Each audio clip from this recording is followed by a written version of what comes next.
Welcome to the city's water education program. It's water drop by drop. I'm Leslie Grazer. I work in the Public Works office and I'm the water resource manager. I'm going to go through a few slides today to get you started. Our housekeeping slide, just so everybody stick together through this. You can bring your lunch, so on any day that you're here, you're welcome to bring your lunch along. We will have little snacks in the back. A reminder on cell phones. Mine sometimes rings at the wrong time, but we're pretty friendly around here, so just, get your phone when you get a chance. The program is videotaped, and we do this so that we can play these, or people who aren't able to be here can watch the program if they missed it. The purpose of Water Smart Drop by Drop is that there's lots of things to talk about water, and an informed community can make better decisions. So if you were with us last year, we ran through a series of about 12 or 11 topics, and then this year we're doing the same thing. We've added a few things, we've changed some speakers up, things like that, so that you learn more a little bit each time. The format of the program is that we do about 30 minutes of information. We leave about 10 minutes for kind of that group conversation, and then for another 10 minutes before we leave at 1 o'clock. If you had something that maybe wasn't on the topic we were speaking about today, or you wanted more details on something that we weren't able to get to, then we're happy to talk with you some more, so you just find the right person that you think would help on that one. And I've already basically, I didn't go through that part. There is fact sheets for every program. They are on the table where you came in, and you're welcome to take one of those. If you prefer not to have the paper, they're also on the city's website. Let's see. And I think that's it for this portion of it. I'll just take you to the calendar. So looking ahead, this is where we are today. It's State of Arizona Water Management, and then we'll move through other topics. Rainwater harvesting will be a new topic for this year. And then recharge and recovery is also a new one. So if you were with us last year, those are the months you might want to start if you want more information on those topics. Okay. With this program, it does have the fact sheet, and this is our guide. We kind of sandwich it, so we tell you what we're going to talk about at the very beginning, and then we give you the content, and then we remind you at the end. So this program today is the State of Arizona's Groundwater Management Act, and that has been in effect since 1980. There's more details to this, of course. The Department of Water Resources, which is the state agency, works to secure the long-term supplies of Arizona, so not just here in this active management area, but across the state. And they also enforce regulatory requirements, whether you're in an active management area like we are, or somewhere else. So today I have the pleasure, the last time we spoke about this, last year we looked at water management from the perspective of basically the territorial time until just before 1980, because we wanted you to understand that water management happens throughout the ages. And conditions change, demographics change, there's things that happen along the way. And so you probably heard me say last time that 1864 to about 1970s was kind of the Wild West of water a little bit. And there were reasons why the Groundwater Management Act came into effect in Arizona. But today I have the pleasure of, and we're very fortunate, we have a speaker, his name is Jim Holt. He is a Prescott area resident since 1993. He has over 21 years of professional water resource management experience with the Arizona Department of Water Resources. That included 5 years as the area director for this active management area. So there used to be a local office. It was out by Watson Lake, and when we had that economic downturn, the state office kind of consolidated back into Phoenix. So they closed their offices in Tucson, here in Phoenix, and in the Pinal area, which is the Casa Grande area. So he was the area director for this area during his 30 years of his water management career. In the last 2 years, he has been a consultant and the market coordinator for Matrix New World's Southwest Groundwater. So you're probably familiar with a firm called Southwest Groundwater Consultants.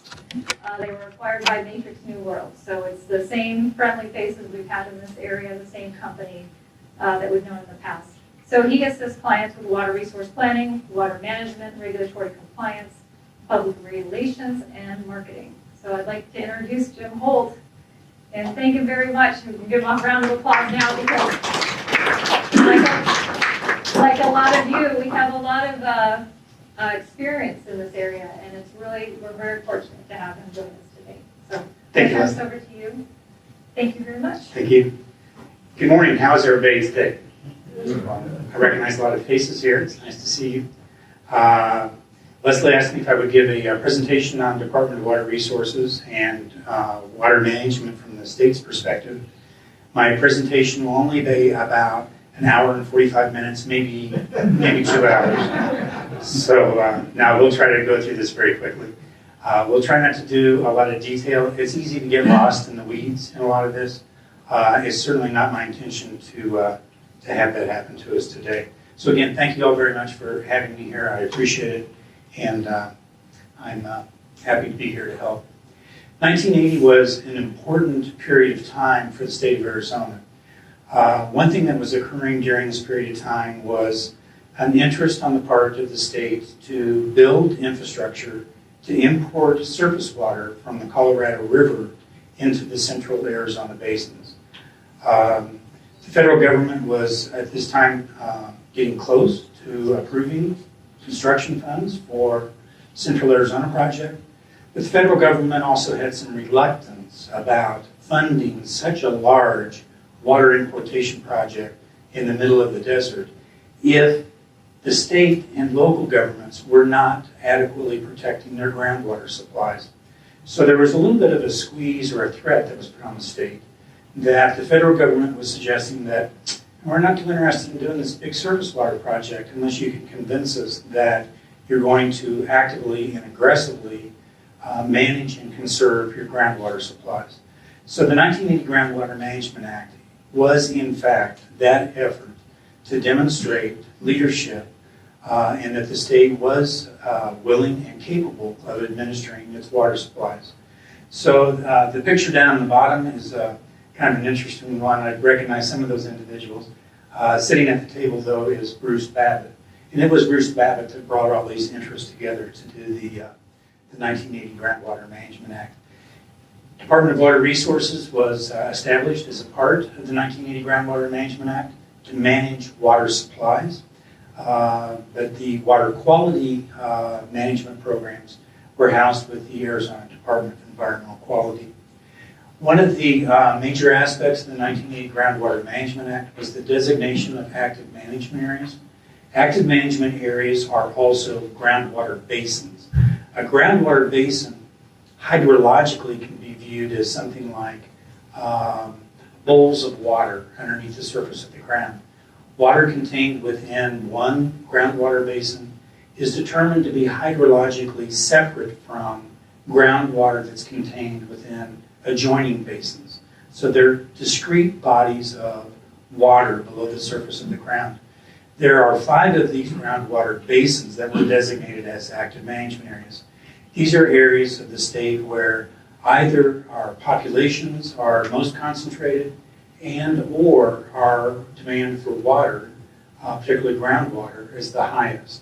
So here's a map of the state of Arizona that shows the active management areas. So we have an active management area around the Phoenix metropolitan area. This is again a discrete body of groundwater. An now active management area, which is not necessarily an active management area with a very high concentration of population, but those of you that are familiar with the state recognize that it's an area where demand for groundwater has historically and continues to be very high for agricultural crop production. Tucson active management area, which goes all the way down to the international border, and then a smaller active management area at the very end. This is the Santa Cruz active management area. The last active management area is the Prescott active management area, and it's located here. We're located right about there. So the active management area contains population centers for City of Prescott, Town of Prescott Valley, Chino Valley, and Dewey Humboldt. This map also includes 3 other areas that are referred to as INAs. These are areas where groundwater supplies are threatened, but the only management strategy that's been imposed is to limit new water use for irrigated agriculture. So one of those areas exists Joseph City, Harquahala, INA, and then the Douglas irrigation non-expansion area. So these were the areas that were established for the most comprehensive groundwater management programs that came from the 1980 Groundwater Management Act. So again, 1980 Groundwater Management Act doesn't actively regulate groundwater outside of active management areas. There is a requirement, though, that if water use is going to occur outside of active management areas, that the water be placed to a beneficial use. We mentioned a moment ago the irrigation non-expansion areas. The 1980 Groundwater Management Act does require that all wells be registered. Wells were registered prior to this point of time through programs with the Arizona State Land Department, but these programs were not well administered and weren't very comprehensive. So there was a whole new registration of wells that occurred with the 1980 Groundwater Management Act. There was also the implementation of groundwater well construction standards, that wells had to be constructed in a very specific way to ensure that we were protecting the quality of our water supplies. One other thing that this slide doesn't address, which was extremely controversial, and that was the implementation of water monitoring and measuring programs within active management areas. This means that wells were, for the first time, required to be metered. That was not without a great deal of controversy. When the folks were kind of framing the 1980 Groundwater Management Act, there was a great deal of resistance about measuring water from my well. What are you going to do with that information? Once you begin monitoring and measuring it, you're going to take it away from me. All kinds of things occurred.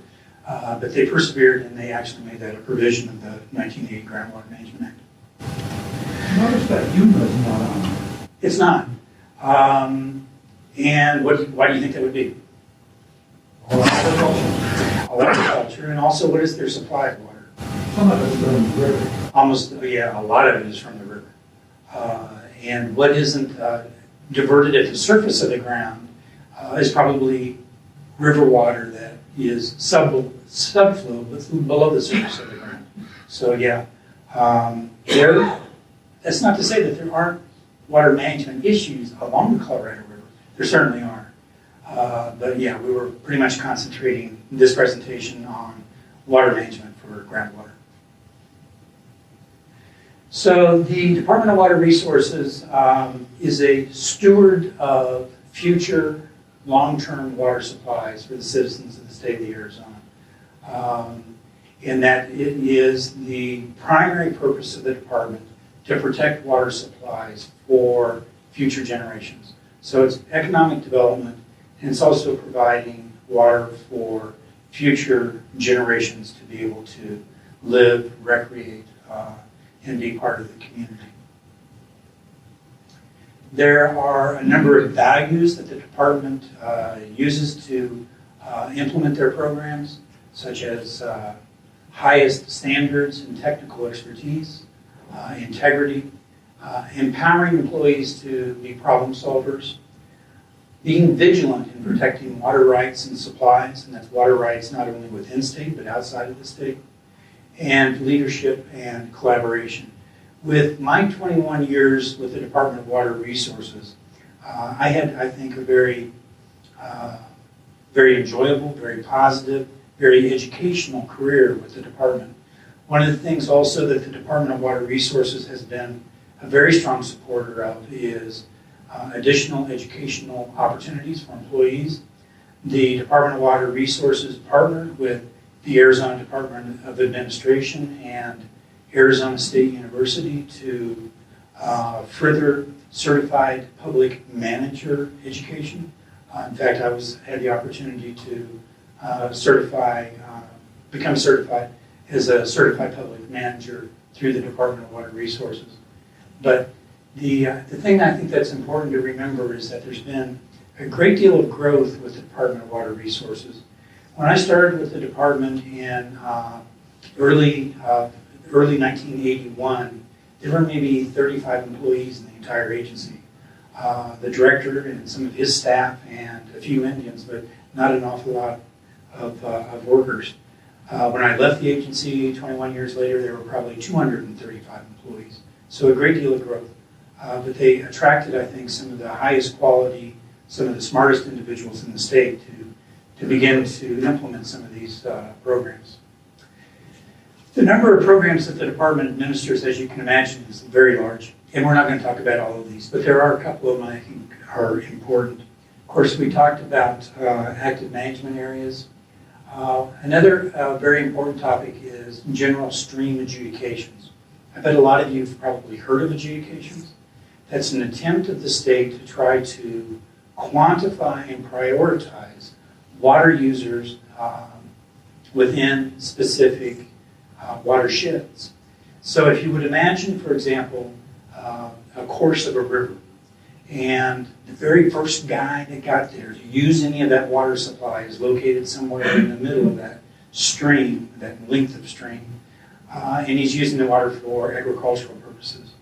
Then the next person comes in and does something similar, and maybe either up or below where this individual is. The guy that was there first should have his needs met first before the second person has available water supply to do his activities.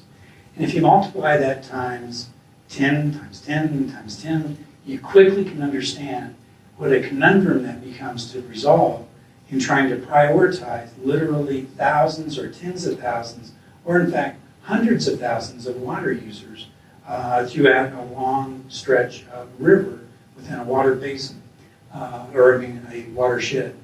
The general stream adjudication effort is attempting to do that.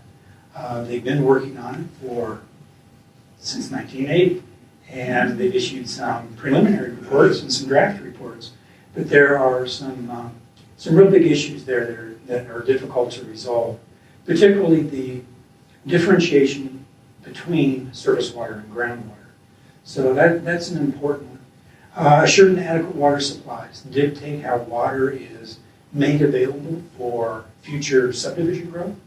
Within active management areas, water supplies have to be made available, determined to be available for 100 years before new lots can be offered for sale. Outside of active management areas, the test is the same, but the result is whether or not an assured water supply has been established. And even if a determination has been made that an assured water supply for 100 years is not available, outside of an active management area, those lots can still be offered for sale. We just need to be sure that those lots that the literature, sales literature for those lots adequately describes that an assured, or in this case, a future water supply has not been determined to be available. Prior to this point in time, there was real estate sales throughout the state of Arizona, particularly in this area of the state, where lands were subdivided, offered for sale, and literature is either silent or misleading about the availability of water.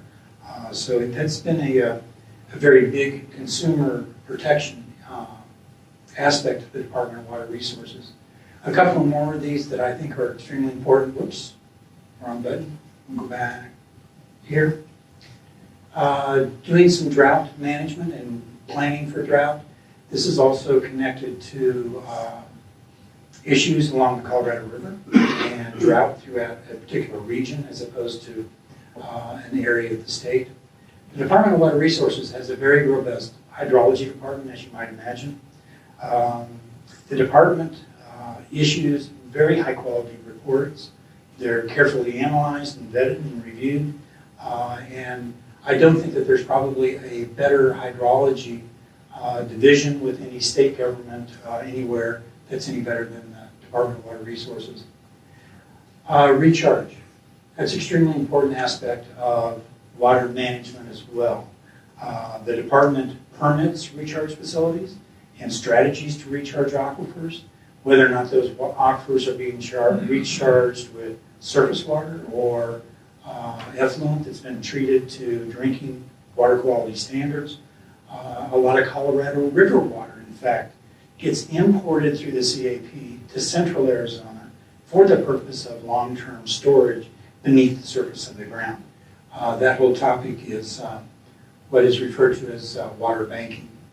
So these are a number of the programs that the department administers, and I kind of highlighted a few that I thought were most important. The city of Prescott, as you can imagine, as the largest municipality within this active management area, has a number of programs that are directly regulated by the Department of Water Resources. There's a listing here that describes some of these either important legal documents or permits that the city of Prescott has to pay attention to all the time. There's a decision and order which describes the water that's available, that's been determined to be available by the Department of Water Resources for the city of Prescott. That decision and order was modified about year 2005? 2009. Yep. There were a number of aspects of that modification. Probably the most important one was the inclusion of Big Chino subbasin water in the city's assured water supply.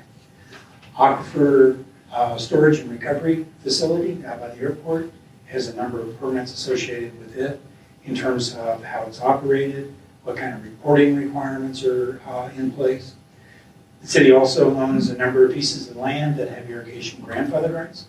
Irrigation grandfathered right allows a property owner to irrigate more than 2 acres of ground within an active management area. If you don't have an irrigation grandfathered right, you're not entitled to irrigate new land. So that's how those work. Statement of claimants are the instruments that are used for individuals to notify the Department of Water Resources of their belief that they should be included in one of these adjudication actions for surface water evaluation. The city is also required to design and implement drought management plans. The city owns and operates a number of dams. These dams are, the larger ones are referred to as jurisdictional dams, and they are regulated by the Department of Water Resources, not only for the operation of those dams, but also for their evaluation of their safety. There are a number of water claims, and the city has a number of wells throughout the active management area, some very small, some used only for monitoring, and some used for large municipal water supply wells. There are 7 of those large municipal water service wells that are located in the community of Chino Valley, those of you that were not aware of that. So, as Leslie mentioned, the idea is we're going to tell you what we're going to tell you, and then we tell you, and then we tell you that we told you that. So that's what the fact summary is, the fact sheet summary is entitled to do here. Again, 1980 was a critical period of time. The state of Arizona probably more aggressively manages its water supplies than any state in the country. There are a number of states that have looked to the 1980 Groundwater Management Act to model water legislation in their states or communities. The 1980 Groundwater Management Act has won a number of awards as well. ADWR is working to secure long-term water supplies for both economic development and for future generations. And active management areas are the tool that the department uses to manage water supply in those areas where either population demand is greatest or water demand for agriculture is also important. So if there are questions, I'd love to answer any questions. Yes, ma'am. What are the 4 dams? Well, the dams that are jurisdictional would be Watson Yes, and Willow, yes, Goldwater, and the other one, upper and lower. upper and lower Goldwater. Mm-hmm. Okay. And jurisdictional dams are regulated by size. There are a number of smaller dams, but if they are so small, the department doesn't actively manage them the way they do with the larger jurisdictional dams. More questions? Yes, ma'am. On one of your slides, you talked about distinguishing between surface water and groundwater, and How about the whole issue of groundwater surface water? It's a problem. It's been difficult for the state to deal with that issue, quite frankly. We think about surface water typically as flowing within defined banks of rivers and streams and creeks. But we know that that's not the entire extent of what surface water is, that there's an underground influence of surface water, and that surface water and groundwater either impact one another, influence one another, or in fact are not indistinguishable in some cases. And that's a very difficult hydrologic question that the state's been struggling with for a long time, and still hasn't adequately resolved. Meanwhile, you're dried up a lot of these rivers. Yeah, that's true. So, the facts are just giving the case. But yeah, so the department still is struggling with how to deal with that. Yes, yes. There have been a number of proposed mechanisms to make that differentiation.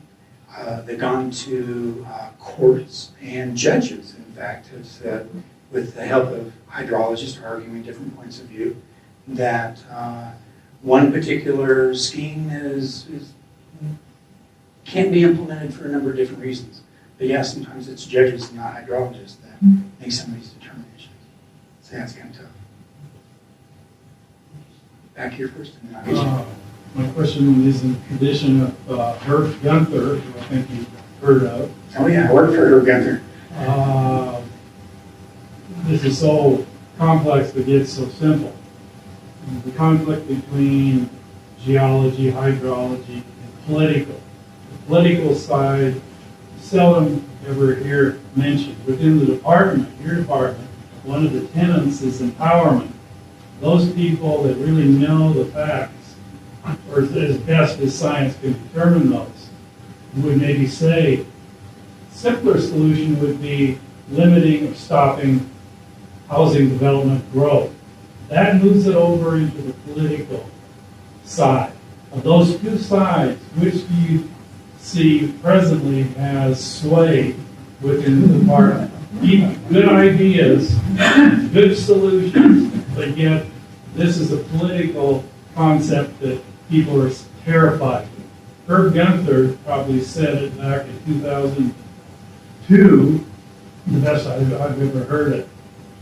And do you remember what his quote was about that? It was kind of the whole view. I mean, this is big time stuff that goes on all in the western state. But his question was right over here in Prescott, from a Prescottonian, was, Herb, where do you think the first big crisis in water is going to hit in the state of Arizona?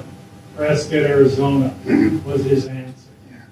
Now, recognizing too that part of that answer has to do with the Prescott Active Management Area, which is a groundwater basin that's experiencing aquifer overdraft, doesn't have access to a large surface water resource to try to mitigate that overdraft. So the Prescott Active Management Area is kind of out there all by itself without any connection to any other supply of water to help accomplish that safe yield goal. With respect to your question, there is and always has been tension, I think, between science and politics, whether we're talking about water or environmental quality or air quality or anything else. Sometimes that tension, I agree with you, has something like a pendulum. It swings one way for a while and then it kind of swings back the other way for a while. There's no doubt that there are large political decisions that people want to see made, irrespective of scientific evaluations or determinations. I don't have an answer for you about how to get that resolved, but I do know that prior to 1980, before we even had opportunity to measure and monitor groundwater wells, we know a lot more now than we knew then. We also have the ability to regulate water users in a manner now that we never were able to before. So we've made a great deal of progress. Is there more progress to be made? Absolutely. But yeah, it's a tough decision. It's a tough decision. And your question? Just as an aside to this gentleman's comment, everyone knows water flows downhill, but it also flows uphill towards money. So that answers part of your concern there. It does flow down, it does flow uphill towards money. But my question to you is, you mentioned the Groundwater Management Act in 1980 required reporting to the department extractions. And I've heard in other lectures that the modeling that's taking place in the present AMA, groundwater modeling, one of the large sources of errors is a lack of data, pumping data from smaller extraction wells. So could you clear that up? If the GMA required pumping data, why is there a lack of pumping data for developing the model? Here's kind of the backdrop. The framers of the 1980 Groundwater Management Act came from Central Arizona. Central Arizona historically has a population that has relied on municipal water deliveries and private water companies to supply their water. That's different than the backdrop that we have here, where we have such a large concentration of these small wells that are delivering water for individual residential homes. When the 1980 Groundwater Management Act was hammered out, if you will, there had to be a recognition that monitoring and measuring the withdrawal of water from all of these wells was going to be problematic. So the compromise was, we'll measure the wells that pump more than 35 gallons a minute, and that will be the criteria.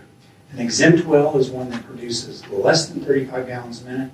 A non-exempt well, which requires metering, will be greater than 35.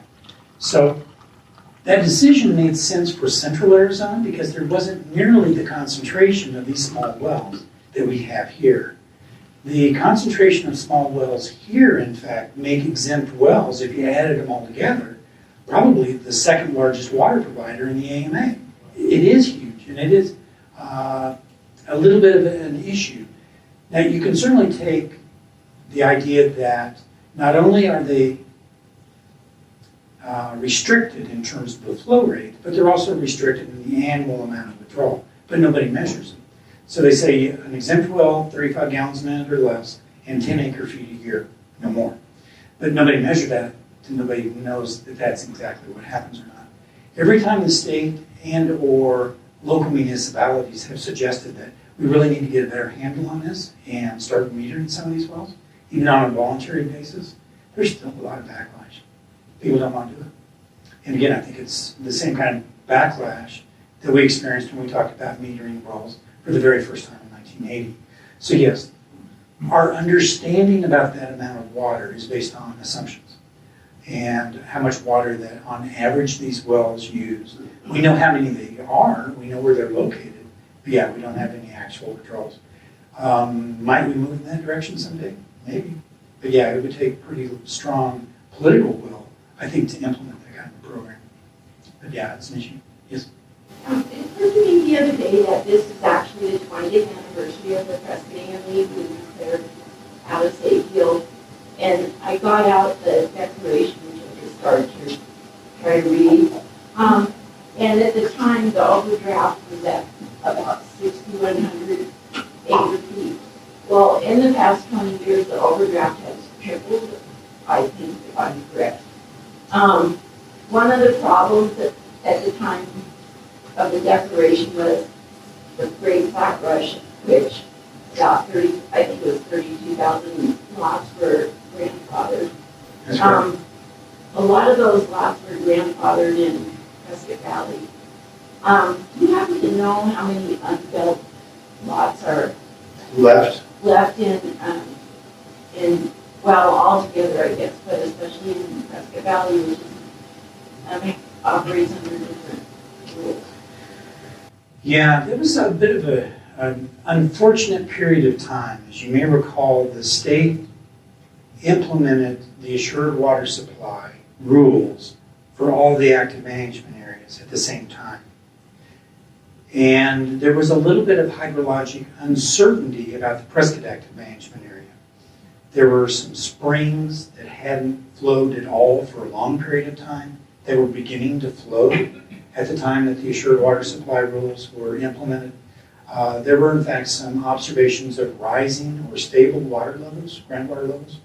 So the state said, well, we'll implement the assured water supply rules for all of the AMAs except Prescott, because we're uncertain about the hydrologic reality there. But we'll say after 3 years of increasing growth and decreasing water level, then we'll declare groundwater mining. That created a really large buffer for property owners to begin developing strategy to get allocation to groundwater that would in fact exasperate groundwater mining. And that's the plat rush that you're referring to. I don't know the exact number of lots that remain out of those 32,000 lots. Those 32,000 lots got a reservation on groundwater either through being platted or preliminarily platted by the jurisdiction within which they were located, whether it was city, town, or Yavapai County. But the growth that we see continuing even today are among those 32,000 lots. So you look at that corridor along Glassford Hill Road, those are all preliminarily platted prior to declaration of groundwater mining, 3 years after the implementation of the assured water supply rules for everybody else. That was a long sentence. So I would suggest that there are probably, I don't know, it's a guess, but I'd say probably 2/3 of those have been built. There's probably still a third left. All of Prescott Lakes was part of that preliminary plat. And there are a number of smaller ones as well. Now, it could be that at some point in time, it might be nice to be able to blow a whistle and say, of those 32,000 lots, if you didn't get them built by now, you lose the water supply, and it's either available for something else or makes contribution back towards safe yield or whatever the case may be. There isn't a mechanism, though, I don't think that would allow that to happen. One of the problems is now that as those lots are continuing to be built out, the overdraft, they add to the overdraft. They do. And, well, This- some areas outside of the city of Prescott haven't done anything about conservation to speak of, where some of these problems exist. Mhm. Do you have any thoughts on what can be done? Either, Go back over here. There needs to be some political will, but there also needs to be incentive for that political will to build. Certainly, some communities have done a lot more than others. There's absolutely no question about that. That's not to say that there are communities here that have done nothing. I don't think that that's the case. The way that assured water supply implementation rolled out for the Prescott AMA, in fact, immediately ensured that aquifer overdraft was exasperated. It was made worse in order to be able to say it won't get any worse. And in fact, it should get better. But yeah, it didn't, I don't think, turn out the way that a lot of us had hoped.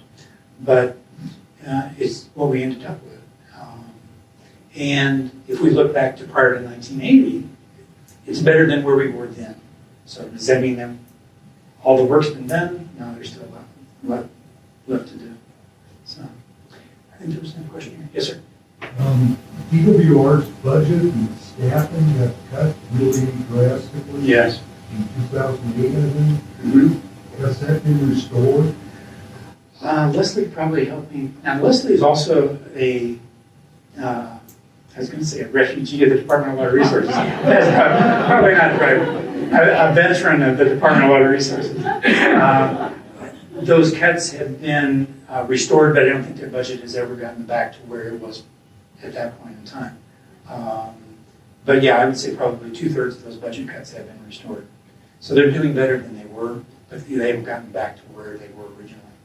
Yes, ma'am. Regarding the metering of the wells, So I heard you talk about 1980, but I'm assuming the metering of wells or that rule was later. Somebody had a two-part question. When was that, approximately? And then second of all, when you're talking about all these smaller wells in the area that are not related to subdivisions 35 plus gallons, so when someone goes in and then buys a large piece of property in the Chino Valley, wants to put in a well, I'm assuming there's a permit to automatically meter now these days, the metering goes along with the new well? Be nice if it did, but it doesn't, in answer to that question. And the metering requirement was in fact part of the 1980 Groundwater Management Act. So I think that there was a implementation period that allowed people to get to that point. There was also a mechanism that I think still exists today about some methods to measure water from a well that don't require metering, but do require assumptions about efficiency of a well and the amount of energy consumed by that motor and that pump over a period of time. So a lot of people were in fact measuring water withdrawals by converting electrical consumption records to get to how much water was pumped. And actually those work pretty close. Again, it's part of that hydrology unit that comes up with some of these ideas. But it's certainly much easier to install a meter which simply shows flow rate like a speedometer shows miles per hour, and then also an odometer on it as a totalizer. That's certainly much more efficient and easier. But yeah, smaller wells, even new ones, unless there's some regulatory requirement, are allowed to be drilled and used without any metering at all. Now, what also happens, and I know we may be running out of time, am I okay for a few more months? What also happens in these areas where we have high concentration of small domestic wells? Somebody can shout at that, I'm sure. What else do we have in those circumstances? Homes of depression. No, sometimes. I was thinking about septic tanks. So we have wastewater that is being deposited into septic tanks below the surface of the ground, as opposed to being collected, treated, and recharged back into the aquifer within a facility that was designed and constructed for that purpose. When at the surface of the ground you have a recharge facility through percolation, you'll have a reservoir or a pond, and from the surface of the ground, after you do it, keep putting water or effluent there, you'll establish a hydrologic connection almost between the surface of the ground and the aquifer that might be several hundred feet below the surface of the ground. Once that hydrologic connection has been made, you can put a lot of water into the ground really quickly. All these small individual residential septic tanks might be contributing something to aquifer recharge, might be, but it's extremely small in comparison. So there are some opportunities that we lose when we have these subdivisions that are allowed to occur with these individual small wells and also these individual residential septic tanks. We're not getting the recharge activity that we might otherwise get. One more question? And then Kind of a burning question. Get your What's going on in Lake Mead, Lake Powell, that whole feds in 7 states? Will that have, in your opinion, educated opinion, will that have impact on Prescott? No, I don't think so. No. It will have significant impacts in central Arizona. For Arizona? But not here. And again, that's not too dissimilar from what occurred in 1980. The federal government said to the states, you guys need to come up with a plan to resolve what you're going to do with continuing water shortages on the Colorado River. And if you don't, we'll come in and do it. And that's similar to what happened with the 1980 Groundwater Management Act. It's the federal government exerting its authority over states to do something that the would rather not talk about or not rather do it. The drought contingency plan was one of those. So it provided a framework for how they're going to share that shortage on the river. But I don't think it'll have an impact on us locally here. I'm going to get a question over here first. So the number of non-exempt wells decreased in our area? Oh no, it has not decreased at all. It continues to grow. There are some areas where the concentration of exempt wells is, you can't even map it. I'm talking non. Oh, non-exempt wells. A number of non-exempt wells decreasing. I don't know if they're decreasing, but they don't increase a lot, not like the exempt wells. Municipalities, water companies, they continue to need to either upgrade their facilities or drill new wells. There's not a lot of well drilling for large wells for agricultural purposes, and we know why that is, right? All those water rights which existed for landowners to farm agricultural lands within the active management area have now been converted to what? Rights or access to groundwater for subdivision purposes. Now, why did the state do that? This seems kind of goofy. It really did make some sense. The amount of water which could have been used to grow crops for the next 100 years on a piece of ground compared to the amount of water that the state would allow you to have in this exchange for credits for subdivision, the amount of water that could have been consumed for agriculture was hundreds of times more than the little bit of water that was made available for subdivision. So it gave access back to some groundwater, which again exasperates overdraft, but satisfies some political demand for growth. That's where all those agricultural acres went. So there's probably 90% of the agricultural lands that used to exist in the Prescott Active Management Area that are no longer here. They're gone, and they're gone permanently. They'll not come back. In exchange for the promise never to irrigate my land again, I get a small quantity of credits that can be made available then for future subdivision growth. So that's changed our community in some respects as well. Some would argue maybe not for the good. So one more, and then I'm going to let Leslie have the program back. You're doing fine. Yes, sir. I noticed on your original map there, all of the AMAs except Prescott are kind of connected. Yeah. You have the general Phoenix area and the Tucson area, Mm-hmm.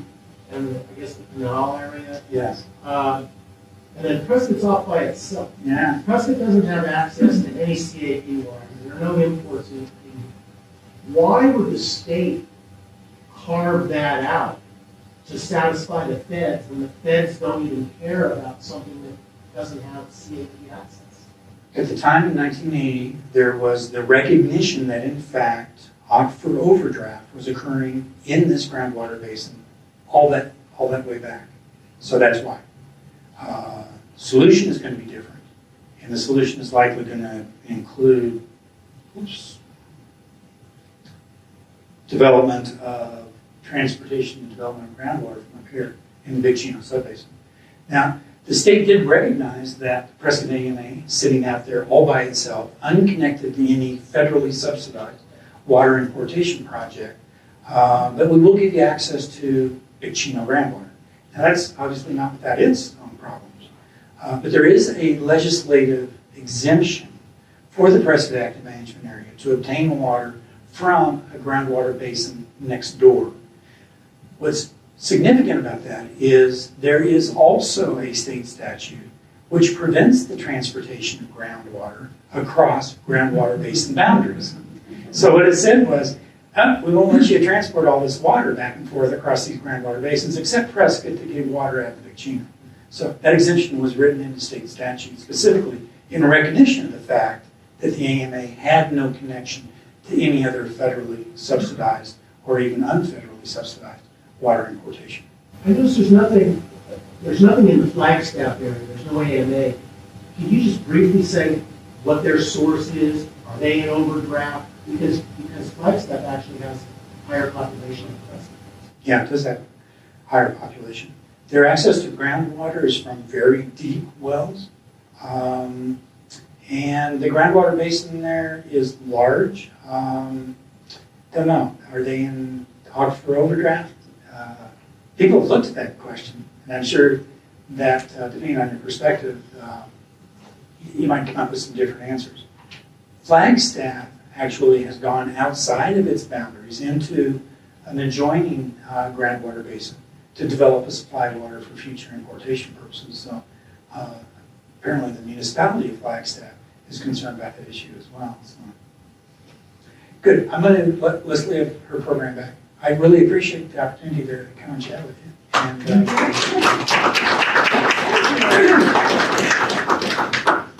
Thank you, Jim, and thanks everybody for thanking him for coming today. We really appreciate his time in the business and seeing the history over the years. I'll wrap this up so that you have time to find people you might want to chat with more before we close out. But I wanted to bring to your attention your fact sheet again. And on that one, I felt it was really important that with Jim giving the background, that gave you the connectivity of why this area does what it does. There's regulations that we follow. And on the back, it speaks, there's 4 that are identified, the annual water withdrawal and use report. So somebody had brought up a question about that. And those are due that, basically that tells the state where we've moved all sorts of water this year. So what have we pumped, what have we recharged, what has went through the wastewater treatment plants, what customer types did it go out to. So the city will be filing that at the end of March. That's when it's due every year, and then they review it and then do some extra work and get back in touch with us if they have questions. The next, piece that's really important so you can have that connectivity to what's happening locally here is the gallons per capita per day. So once again, that's worked up by the state of Arizona based on our annual reports the city sends. This past year, they worked it up as 118 gallons per capita per day. And on that topic, April's Water Awareness Month, and we will have a display about gallons per capita per day in the viewery up here at the library. So I hope you stop by and see that. The next piece is the drought plan. And so this, you can read a little bit about that. The city also files that with the state every 5 years. And mostly that's based on codes the city has always had. And so if there's a resource level issue, then we start putting forth requirements to reduce the use across the city. And so whether it be drought related or a mechanical failure, that's when we look at the resource levels. And so the city hasn't had that situation. The last time that they were talking to the residents through the newspaper about that was when we had bark beetle. And so there was a lot of pumping going on because people thought that if they watered their trees, it would protect the tree and they wouldn't have to use it. But if it was already, it had an infestation, no amount of water was going to protect the tree at that point. So that gives you a little bit more about that. And then the last one is the decadal management plan. So the state puts forward decadal plans. We're in the 4th one right now. And I bring that up as well as we have a little bit of literature on the back counter, or the back table there, that if you want to look at those things a little bit more. There was also a question about in the modeling and exempt wells and how do they determine how much. There's resources online for that too. So I hope you found this program helpful today. I did have an email come in this morning that I usually don't do announcements, but this one might be helpful to somebody, and I'll have the paperwork up here. But the University of Arizona, Yavapai County Cooperative Extension offices will be providing a well owner seminar. So it says, do you own a private well? Do you drink water from your well? Have you had your water tested lately? So that's going to be held April 16th, 2019, from 5 to 8 p.m. At the rodeo grounds. So that's 840 Rodeo Drive. And it will be led by folks from Department of Agriculture. Sorry, I don't think I have that quite right. Let me jump up here. A professor from the U of A Cooperative Extension Water Quality Specialist, and a gentleman, a registered geologist. So if you do have a private well and you want more information, I do have the So we'll go ahead and wrap this up, and I'll get to the end. So next month we will be talking about conservation. We're heading into April's Water Awareness Month, and that's where we usually see people doing more outside and wanting to learn more about conservation. And fortunately, we have our Water Resource Coordinator, Leah, will be presenting next month. And then moving to the end, if you do have questions, I'm here. I'm Leslie Grazer. Leah's in the back, so she covers conservation and helping with building permit approvals and lots of other things like I've mentioned in the past. Matt Colleen is the environmental coordinator, and he spoke actually last month with Orrin Thomas, who's a stormwater specialist. They're here if you have additional questions. And then once again, Jim Holt, if you have more information or would like to seek more information from him as well. So thank you again for attending today, and please take vegetables with you. So those don't go to waste. Thanks everybody. We'll see you next time.